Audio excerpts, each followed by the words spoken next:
भारत की धरती रहस्यों और पौराणिक कथाओं से भरी पड़ी है और इन्हीं में से एक नाम है रूपकुंड झील। एक ऐसी जगह जहाँ इतिहास भी सांस लेता है और आस्था भी। आज हम चलेंगे एक प्राचीन झील के किनारे जो बसी है हिमालयास के बीच, बर्फ पे घिरी एक सुनसान सी घाटी और उन सब के बीच एक छोटी सी झील। एक ऐसी झील जिसे दुनिया जानती है स्केलेटन लेक के नाम से, यानी हड्डियों की झील। एक ऐसी जगह जहां साइंस भी कंफ्यूज हो गया और हिस्टोरियंस उलझ कर रह गए और लोगों ने इसे पैरानॉर्मल यात्रा बना दिया।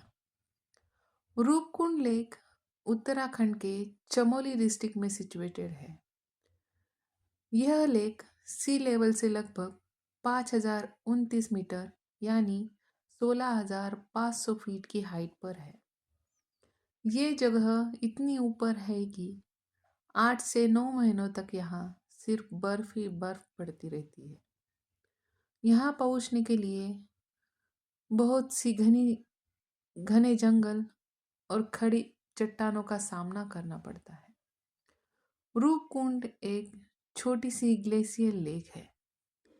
वह सिर्फ 40 से 50 मीटर वाइड है, पर इसके अंदर छुपा है एक ऐसा सच जिसे देखकर इंसान का दिल कांप जाए। कहानी शुरू होती है 1942 से, जब समर सीजन चल रहा था और बर्फ पिघल रही थी।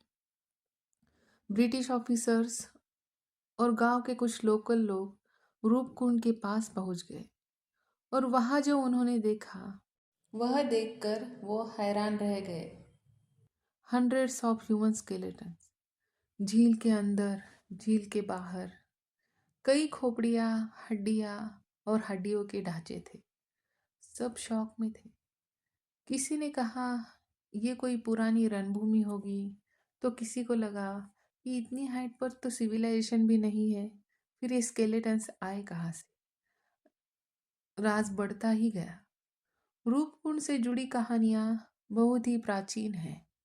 कहा जाता है कि कन्नौज के राजा जसधावल अपनी गर्भवती रानी बालम्पा के साथ नंदा देवी शिखर की यात्रा पर निकले थे। उनके साथ बहुत सी नृत्यांगनाएं, म्यूजिशियंस और पूरा रॉयल कारवां चल रहा था। पर उन्होंने यात्रा के दौरान नंदा देवी की पवित्रता का अपमान कर दिया। इससे देवी क्रोधित हो गई और अचानक से आसमान काले हो गए। तेज आंधियां चलने लगी और बड़ी शिलाओं की तरह बर्फ के गोले गिरने लगे। सब कुछ खत्म हो गया।